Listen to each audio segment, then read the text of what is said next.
Shalom, family. I'm going to give it a minute to allow some more viewers to come in, but can you guys hear me okay?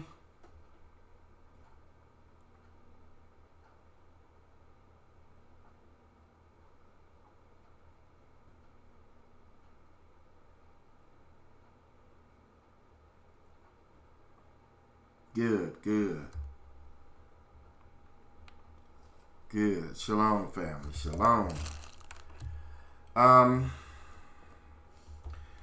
This video is titled Food Shortage Warning. Meat factories are shutting down across the country. Now, I noticed something when we went to the grocery store yesterday.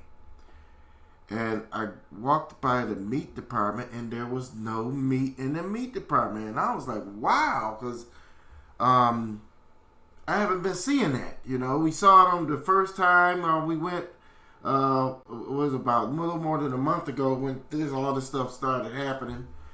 When they started quarantining everyone, to stay at home. We noticed it then when everyone was buying all of the toilet paper, basically. But slowly meat started to come back on the shelves, in the supermarkets. And so, but recently, just yesterday, when I noticed, I said, wow, that's weird. There's no meat, no chicken, no anything, And so I was like, that's strange, I said, what's going on? I knew something was going on, but I didn't know what to think of it, So when I saw these articles, I was like, wow, there's a few articles, a few news reports that have been popping up about all of these meat factories just shutting down because of coronavirus. And so I want to play this video for you because I said this is getting kind of crazy, folk. I'm telling you right now, if the way this is looking, there could be some serious problems, if this continues. Okay, but let's watch this video.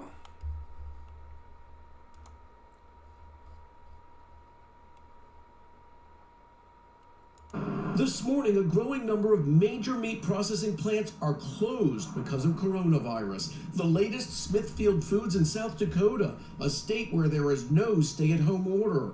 The company shut down this plant in Sioux Falls after more than 430 employees tested positive. A quick response team from the Centers for Disease Control now on site. We feed millions of people every day. Smithfield President and CEO Kevin Sullivan in a video statement. We can't stay home. We can't telecommute. Food, after all, does not get made on the internet. 78-year-old Saul Sanchez is one of 3 workers from a different company's meat processing plant who died from the virus. It's just hard to put into words how betrayed I feel. Like, here's my dad, who was a very loyal employee in a company that did not take care of him. His daughter believes not enough is being done to protect these workers critical to the nation's food supply. What protections, if any, did your father get at work? None. No PPE? No PPE. Health officials say Sanchez, like other industry workers, are vulnerable because employees often work elbow to elbow. The North American Meat Institute, which represents the industry, saying our members are tackling COVID-19 one day at a time. Other big companies that have recently shut down plants: Tyson, JBS, Cargill. With all the plant closures, there are fears that shoppers could soon find shortages in their local grocery stores like they did last month. And there are worries some may start panic buying, leading to even less supplies on shelves across the country. It's not just employees at meat processors worried about their health. Grocery store employees who have seen co-workers die now also asking for similar PPE protection. The United Food and Commercial Workers says at least 30 members have died from COVID-19, calling it a clear and present danger to our nation's food supply and all grocery store workers. But experts say with less meat being processed, the law of supply and demand may rule how much you see or don't see in the coming weeks in the grocery store.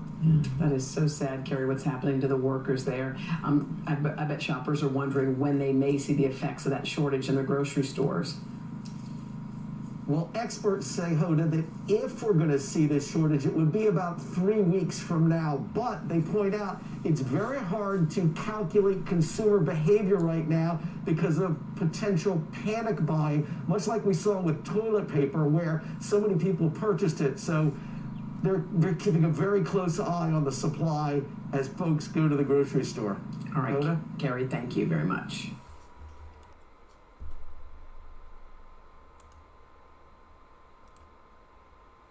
So as you see, this is getting kind of weird. I mean, I've never seen nothing like this, you know. Let me show you this image here. This image here is a map of the meat processing plants that have closed. And as you see, some of them are limited operations, and the blues have reopened. But there's only 3 that have reopened. But look at all of the meat processing plants that have closed. And notice they're mostly up north meat processing plants because it's probably colder up north. But this is really crazy to see this many plants closing. And now this should be a concern. I'm telling you right now, this should be a real concern to those of you that eat meat. Now, somebody said in the commentary, in the comment section that they're vegetarian. Yeah, that's something. You know, vegetarians, they're not gonna miss a beat. But I got another video I'm gonna do after this one, and it's gonna show you that even you vegetarians got something to fear. Okay, now this isn't a laughing matter. This thing is serious here. Okay. We're talking about meat processing plants closing all over the United States like this. And you go in the stores and already they're getting skimpy on a lot of different things. And so, man, now what? You see? But let me tell you something. When we first started raising chickens, I had no idea it was the benefits from raising chickens. I had no idea they were this easy to raise. Had I known this, I would have been raising chickens back when I was a teenager at my home in Detroit. When we lived in Detroit, I would have been trying to raise chickens. Had I known they were this easy to raise. Now, I knew someone that lived down the street from me, Miss Reed. She had chickens. And we used to be like, man, she got chickens. But she's from down south. But she had greens growing in the front yard. She had a rooster who would crow every morning. And she had chickens, you know. And so I say, man, you know, how is she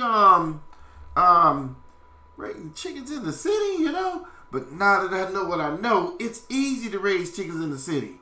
You know, all you need is a little coop that you can put in your backyard. And the benefits is chickens will lay so many eggs. So those of you that eat eggs, they're going to lay a lot of eggs. And on top of eggs, you got the bird there for meat too, if you wanted to raise your own chickens. All I'm saying is it's not that hard to do these kind of things. And I know when you're from the city, everything seems hard as far as something like that. But trust me on it. Had I known it, I would have been there this years ago, you know. And so, that being said, I remember I talked with somebody a few years ago, and I told them I was thinking about raising animals, raising livestock, you know, because I was kind of like, you know, you never know what could happen in this world. And this was some... I'm going to tell you, it had to been more than 10 years ago, you know.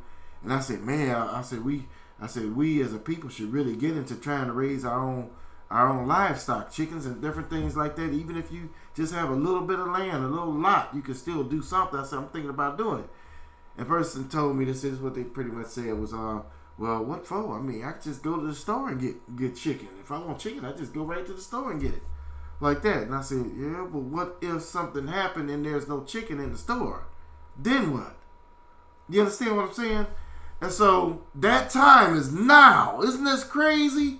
It's like we talked about this 10 years ago, and that time is going on right now. You understand? And so I'm here to tell you, family, brace yourself. There's no telling where I'm hoping things go pretty much back to normal. And that's, things get back. But I'm going to just keep it real. Looking at the way things are going with this country, it seems as if there is a push to making, just like somebody said, it's like they're trying to cause a famine. It's like they're trying, it seems like there's a push to bring about some things, and I think it's for the purpose of control maybe. But the point that I'm trying to make is we don't know where we're going with this stuff, with what's going on. And that being said, we all got to try harder, You may know someone that may have a little more land than you. They may have an acre or an extra lot of land. There's plenty of things that you can do, to try to make things better for you and your family. Growing vegetables, raising chickens, raising quail even, and other birds. You could do all of those things, and they're not that hard to do. And so I urge you all to really think about what I'm saying here, and like I said, it's not just the livestock that's in danger, because think about this, right? Okay, they mentioned supermarkets too, right? They said people in supermarkets are getting sick too. So what if they decide to close down supermarkets? And then all of a sudden they come up with some value pack of food that you have to get from the government.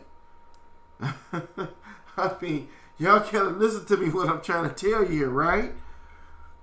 You gotta understand that it can go any kind of way, right? And so you don't want to be left out there and this stuff go down like we seeing, and you haven't done anything to prepare. So, of course, they're talking about chicken, Tyson closing, a lot of your chicken place closing. And I didn't do Tyson anyway, just keeping it real. I prefer organic meat or grass-fed beef. If I do beef or anything like that, I prefer grass-fed and, things that are organic.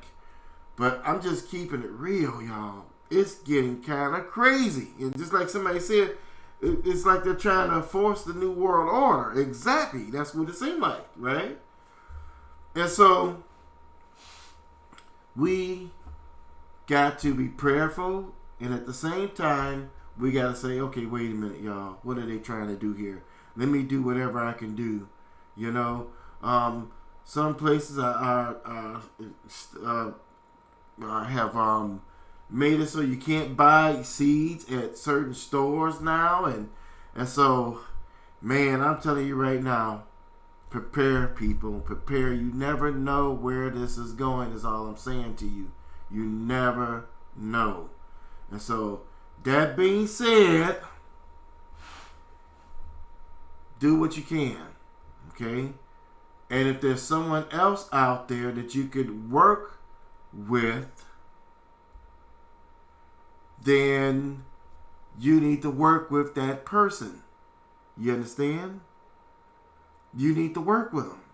If you know someone that has a little bit of land and say, hey, I want to come help you on your land. I want to come help work your land, man. Just count me in on some of the crops. Whatever, I'll put in hours to help you or whatever. Just work with someone. See if there's someone you could work with to do something. And if you can, raise some chickens. If you can, just do what you can do. Do all that you can do. Now, I know we count on the Most High to bail us out of these situations like he did with the children of Israel. But how did he bail them out of their situation when they had 7 years of famine? He had Joseph store up 7 years when they had 7 years of plenty. Wow. Come on now. That's scripture. He had Joseph had Egypt store up 7 years of food during the plenty season, so that when the famine came, they were able to endure it. You understand me? This was Yah's way of preserving Israel at that time. Do you hear me? And so, still, there are places where you can still get food. There are places you can still get canned goods. There are places you can still get seeds. You know, there's things that you can still do right now while you can. You know, and it's nothing to building a chicken coop. The cost to build it is very cheap. You know. And so all I'm saying is think about all these things that I'm talking to you about, because you just don't know. I'm sending out a warning right now. I'm telling you, this is a warning, just like I said before in times past. You know, and I had people come and say that we're trying to scare people. No, we're trying to tell you what it looked like is coming our way. We talked about food storage shortages last year when they had the big flood, remember? And so we was always looking out for things that could happen, telling you to prepare, right? Now, just like somebody said, Track Supply still has chickens for sale. You know how much those chickens be? They be dirt cheap, $2. You know, $3 for a chicken that you could raise, and they grow fast, and before you know it, you'll be having so many eggs, and they'll be hatching so many babies, and I'm telling you, you'd be surprised at how fast things could grow, you know. So all I'm saying is, don't be slowful. You understand me? Don't be slowful. Matter of fact, you can even buy chickens online, live chickens, you know, baby chicks online. I've seen people sell them before like that. You can buy all of that stuff online, live, you know. And so it's incredible, you know, that we're in this time, but there's still people sleeping. Man, we in a serious situation here, something that none of us has ever seen before, right? And yet there are people that are still sleeping. People that still expect to go to the grocery store and find the things that they want. This is why we got to do what we got to do. You got to sit back and say, okay, wait a minute. And I'm telling you, a lot of people, when you got your stimulus check, I hope that some of you brought some seeds with that stimulus check, right? I hope you did. I hope you didn't just take it and just go out and buy things and buy this and buy that. Buy some seeds. You understand me? Buy some seeds. Plant some food. Okay? Well, I'm not going to hold you. I got another video I want to do. And so stay tuned. I hope to get this other one in the next 10 to 15 minutes. So stand by. Love you, family. Shalom.